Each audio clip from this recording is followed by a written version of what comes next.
ان میں سے ایک جامع تعریف جو مجھے زیادہ اچھی معلوم ہوتی ہے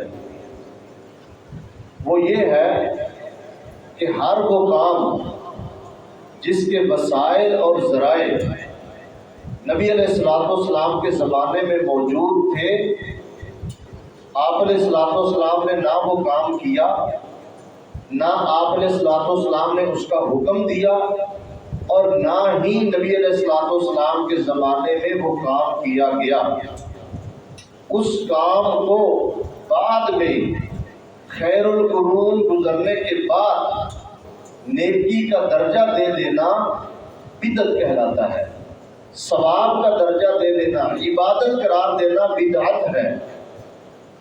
نبی علیہ الصلوۃ والسلام کے زمانے میں اس کے ذرائع تھے، وسائل موجود تھے، آپ علیہ السلام وہ کام کر سکتے تھے، آپ کے صحابہ کر سکتے تھے، نہ آپ علیہ السلام نے وہ کام کیا، نہ اس کا حکم دیا، نہ اس کی اجازت دی، اور نہ ہی نبی علیہ السلام کے زمانے میں وہ کام ہوا ہے۔ بعد کے اندر نیکی کے نام پر، عقیدت کے نام پر کوئی انسان اس چیز کو نیکی، اس کام کو عبادت بنا لے، یہ بدعت ہے۔ اور بدعت کے بارے میں نبی مکرم صلی اللہ علیہ وسلم کا ایک نہیں کئی احادیث کے اندر نبی علیہ الصلوۃ والسلام نے بدعت کا حکم بیان فرمایا ہے۔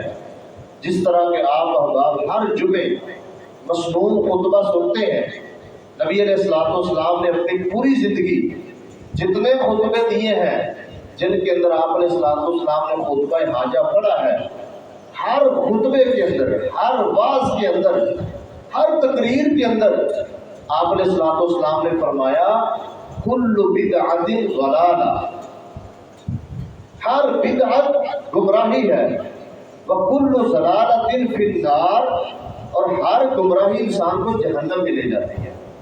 یہاں نبی صلی اللہ علیہ وسلم نے بدعت کا حکم بیان کر دیا ہے کہ ہر بدعت گمراہی ہے۔ جس کو لوگ بدعت، جس کو ہم بدعت کہہ سکتے ہیں، وہ گمراہی ہے۔ ہدایت، کامیابی وہ کبھی نہیں ہو سکتی، وہ گمراہی ہے، اور وہ گمراہی انسان کو جہنم میں لے جاتی ہے۔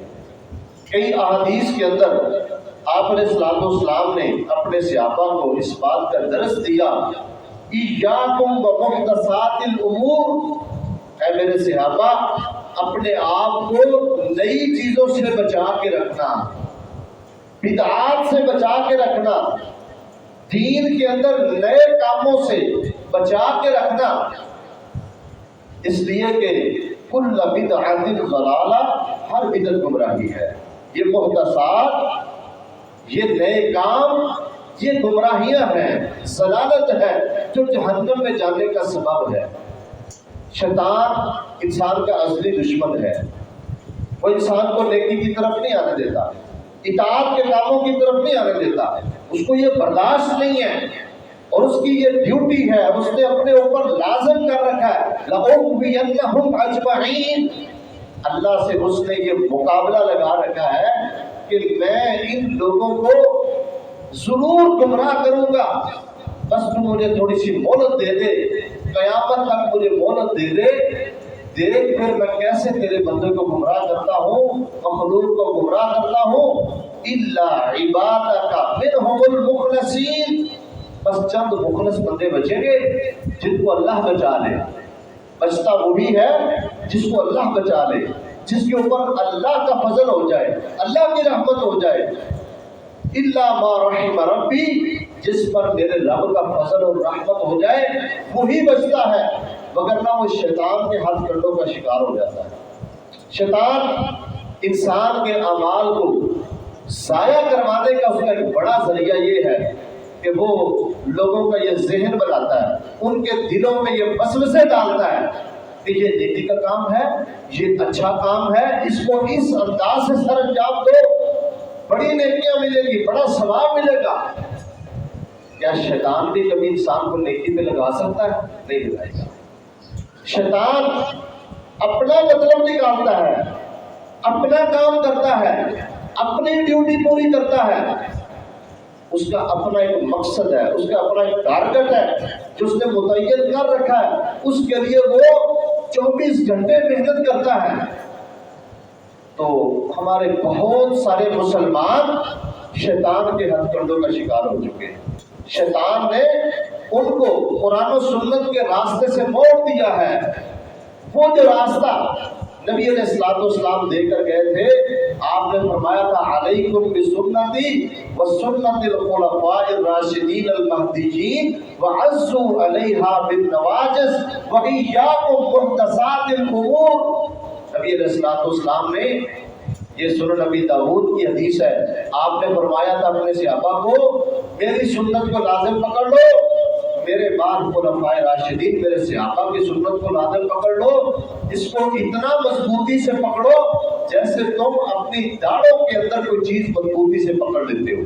ایسے سنت پر کاربند ہونا ہے، سنت کی اس طرح حفاظت کرنی ہے، میری سنت کو اس طرح زندہ رکھنا ہے۔ آگے ساتھ اور بھی فرمایا ایاکم ومحدثات الامور، نئے نئے کاموں سے بچنا، بدعات سے بچنا، اپنے آپ کو بچا کے رکھنا۔ فإن كل بدعۃ ضلالہ، یہ ٹکڑا نبی علیہ السلام نے پتہ نہیں کتنی احادیث کے اندر بیان کر دیا ہے کہ ہر بدعت گمراہی ہے۔ اسی لیے جناب عبداللہ ابن عمر رضی اللہ تعالی عنہ فرمایا کرتے تھے کل بدعۃ ضلالہ وان رآها الناس حسنہ، ہر بدعت گمراہی ہے اگرچہ اس کو لوگ حسنہ کا نام دے لیں، اس کو لوگ اچھا سمجھے، لیکن ہر گمراہی ہے۔ بدعت ہوتی ہی اچھا کام ہے، گناہ کا کام نہیں ہوتا۔ امام سفیان ثوری رحمت اللہ علیہ فرمایا کرتے تھے کہ البدعۃ احب الی الشیطان من المعصیہ، بدعت شیطان کو گناہ اور نافرمانی سے زیادہ پسند ہے، زیادہ محبوب ہے۔ کیوں زیادہ محبوب ہے؟ اس لیے گناہ انسان کے دل کے اندر ایک نفس ہے لوامہ، جو اس کو گناہ پر ملامت کرتا ہے، جو اس کو ڈراتا ہے، جو اس کے دل میں یہ احساس پیدا کر دیتا ہے یہ غلط کام ہے، یہ گناہ کا کام ہے، نافرمانی ہے، معصیت ہے۔ بندہ بالآخر کرتے کرتے توبہ کر لیتا ہے، اللہ سے معافی مانگ لیتا ہے۔ جو بندہ گناہ کا کام کرتا ہے، کبیرہ گناہ کرتا ہے، چوری کرتا ہے، ڈاکہ مارتا ہے، بدکاری کرتا ہے، وہ سمجھتا ہے کہ یہ گناہ کا کام ہے، چھپ بھی کرتا ہے، کسی کو پتہ نہ چلے۔ وہ یہ بات جانتا ہے کہ یہ گناہ کا کام ہے، لوگوں کو پتہ نہیں چلنا چاہیے۔ اللہ تعالیٰ ضرور اس بندے کو توفیق دے دیتے ہیں، وہ بندہ اس گناہ سے معافی مانگ لیتا ہے، وہ باز آ جاتا ہے، اس کی معافی اور توبہ کے امکانات زیادہ ہوتے ہیں۔ لیکن بدعت، اس کی توبہ کا امکان بالکل نہ ہونے کے برابر ہوتا ہے، اس لیے کہ وہ بندہ اس کو گناہ سمجھ کے کرتا ہی نہیں ہے۔ بدعت کا جو معاملہ ہے اس کو وہ گناہ سمجھتا ہی نہیں ہے، اس کو نیکی سمجھ کے کر رہا ہے۔ جب ایک بندے کے دل میں ایک عمل کے بارے میں شیطان نے یہ ذہن بنا دیا کہ یہ نیکی کا کام ہے، آپ مجھے بتائیں نیکی کے کام سے توبہ ہوتی ہے؟ اور نیک کام سے توبہ نہیں، گناہ سے ہوتی ہے۔ شیطان نے اس کے ذہن میں یہ وسوسہ ڈال دیا کہ یہ نیک کام ہے اور وہ اس سے کبھی توبہ نہیں کرے گا۔ اس لیے بدعتی بندے کو کہتے ہیں توبہ کی توفیق نہیں ملتی۔